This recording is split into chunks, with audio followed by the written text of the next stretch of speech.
A dirty dozen, the top 12 drug cartel kingpins who may be fleeing Colombia's crackdown. And NBC News has learned the Colombian Attorney General will be in Washington within 48 hours for talks with the U.S. Attorney General on extraditing them. NBC's Brian Ross has learned the drug lords have some major advantages. A former Israeli intelligence officer has been working in Colombia on their side. For years, this man, Michael Harari, ran an Israeli assassination team that hunted down Arab terrorists. For the last 10 years, Harari has been in and out of Latin America, first as head of Israeli intelligence in the region, and most recently as a security and weapons expert, no longer working for Israel, but for General Noriega of Panama.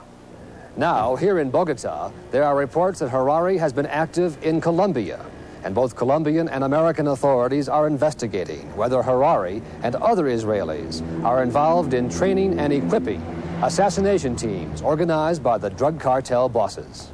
As NBC News reported earlier this week, a videotape made by the drug bosses themselves of assassins in training shows that people who are not Colombians are doing the training. Colombian authorities have identified some of the trainers as Israeli and South African mercenaries. Earlier this summer in Florida, a huge shipment of automatic weapons and explosives was intercepted by American authorities, who said the shipment was going to drug bosses in Colombia. 3 people were arrested, 2 Colombians and an Israeli, who authorities identified as the arms broker for the cocaine cartel. U.S. Customs Agent Dennis Fagan. They're not using slingshots, so therefore, they're using some heavy armament. So they are military weapons.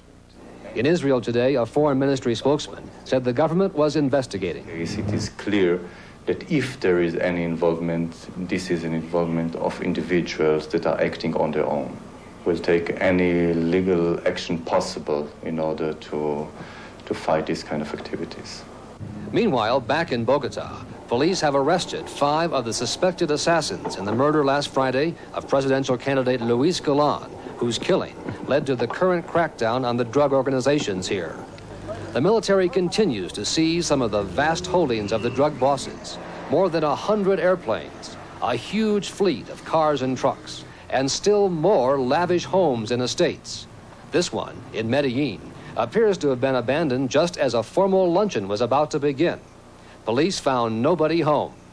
But in a bedroom closet of the drug boss's wife, police found an escape hatch hidden under the floorboards, leading to an underground tunnel, but no trace of the drug boss who lived here. Brian Ross, NBC News, Bogota. 4 lower-ranking traffickers now under arrest are to be extradited to this country for trial within 2 weeks. And President Bush says his administration is discussing with Colombia right now the possibility of additional help in battling the drug barons. NBC's John Cochran is in Kennebunkport, Maine, where the president held a news conference. The vacationing president defended Colombia's much